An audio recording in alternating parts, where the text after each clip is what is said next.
Hello everyone, welcome to GB Bricks. In today's video, I've got a review for you of a set that I found on Amazon that just brought back a bunch of nostalgia for me.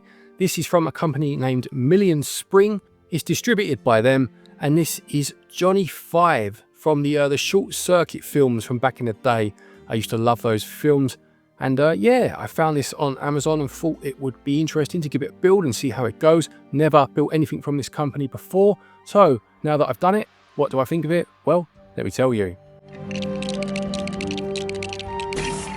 Let's start with the build experience then, and this set consists of 386 pieces. It comes in two stages. There is a part 1 and a part 2 to the build, and each part has a few bags labelled either bag 1, bag 2, but you do also get a bag 1/2 which just contains spare pieces, which is quite an interesting idea because you do still get spare pieces from the general bags anyway.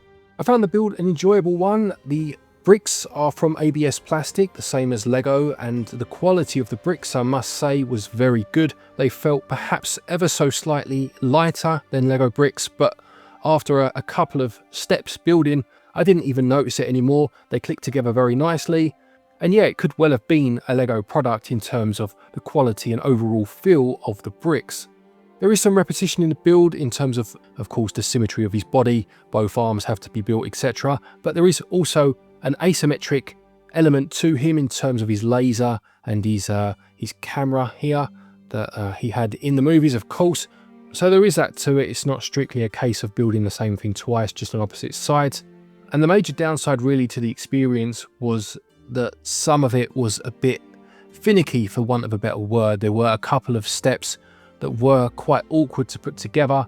I do find with a lot of these alternative brands to Lego that whilst the bricks themselves are definitely catching up or on par in some cases with Lego bricks, and the ideas that these people have are fantastic, the developers, the design teams they have are clearly incredibly talented, the part that I still find they just fall behind with is sometimes picking style over substance. They'll use a building technique that leads to things being quite flimsy and fragile, not just as a final product, but also whilst you're building it for the sake of it looking good, rather than being quite strict on what techniques are allowed to make sure that the model itself is stable once finished. I think this is something that if they ever really want to compete right at the top end, they do need to consider. But on the whole, the experience was a good one.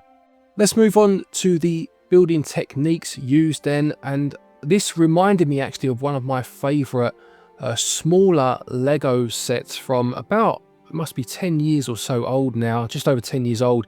It was a Lego Ideas set. It was a loader mech that came at a time when there weren't many mechs made by Lego. Today you do have quite a few, but even this one still is quite unique in terms of it looking like something from the end of Aliens, say.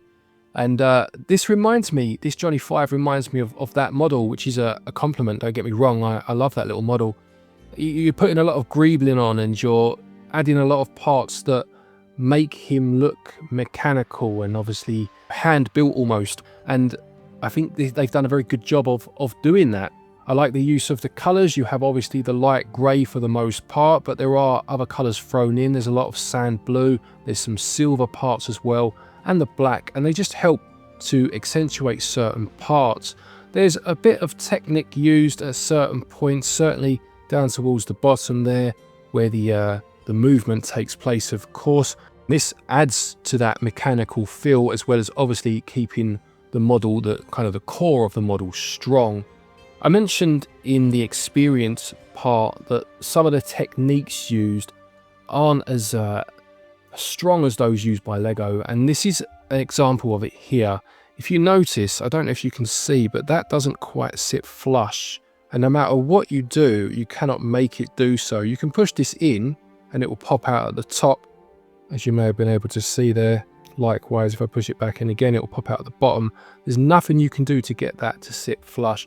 And that's what I meant really about the competition to Lego. They don't ever seem to go back to the drawing board, you know. As long as it looks good and it doesn't immediately fall apart, that seems to be good enough. And I'd like to see them start to be a bit more self-critical, for want of a better phrase, and eliminate some of these parts happening in their builds, because the final results are fantastic. One other bit to mention is that the tracks don't seem to work very well. Now, they do work well if you lift it up and spin them, so there's clearly nothing wrong with the actual tracks themselves. There's nothing catching, nothing like that. But if you would try to move it across a surface, and this is, I would say, a surface that should work quite well for it, it doesn't really like it at all. I don't know if you can see that. Let's try that way around.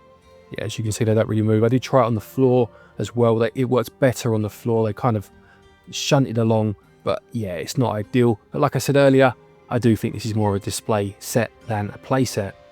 Let's talk about the overall aesthetic then, and it's been a long time since I saw Short Circuit 1 or 2, but the second one in particular was one of my favourite films as a kid, and Johnny Five is just such a great character, and I think they've done a wonderful job of getting him across in brick form, really. I've mentioned the colours already, that's a big part of it. The face, I think they've done a very good job of getting the charm of Johnny Five in there. You can move the eyebrows to make him kind of cross.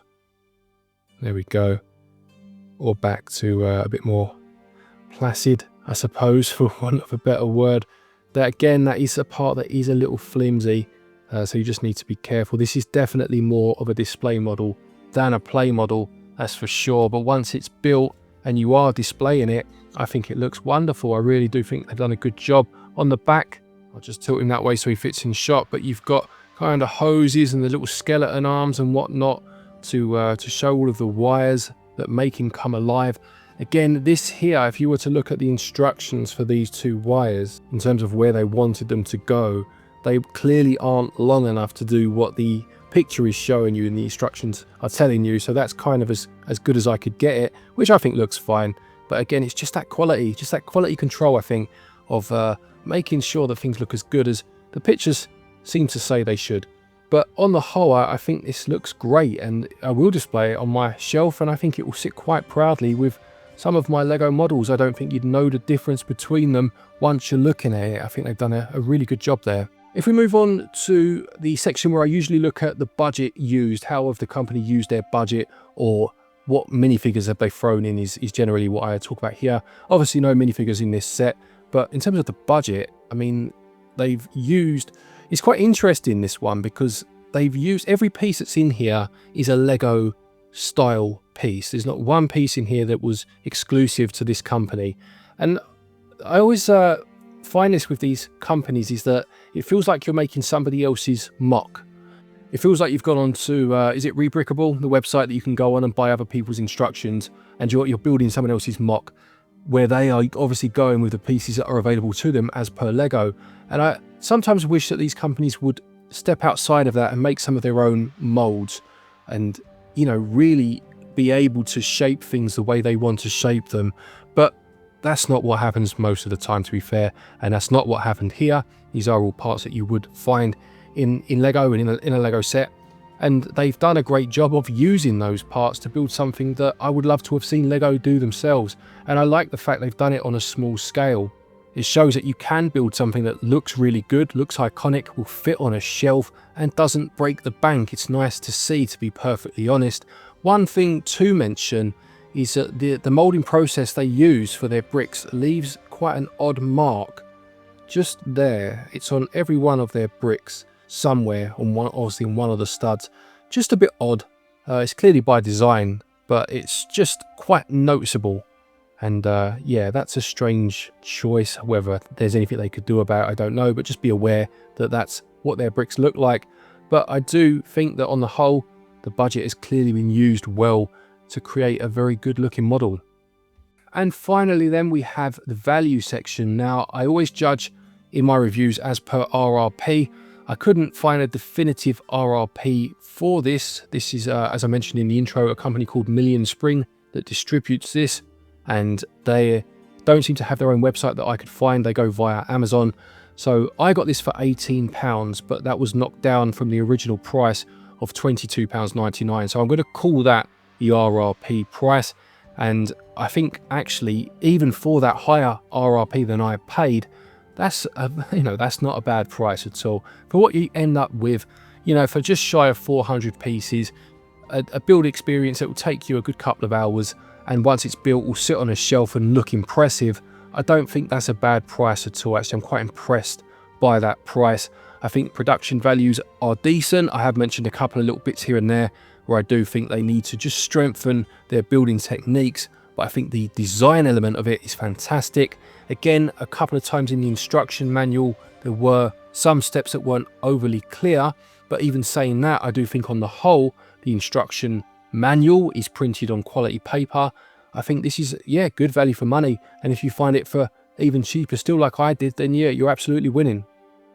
MillionSpring's Johnny 5 model gets a GB Bricks score of 86%. So there you have it. I've got to be honest, I'm very impressed. You know, it's you see it on Amazon, as I said, £22.99, but then reduced to £18. You're wondering what sort of quality you're going to get for that price, but the brick standard is good. The model itself, once built, is fantastic looking. Just a bit finicky to build, but on the whole, yeah, no, very impressed indeed. Let me know what you think of this down below. Do you remember Johnny 5? Are you as old as me? Let me know down below. But until next time, take care and happy building.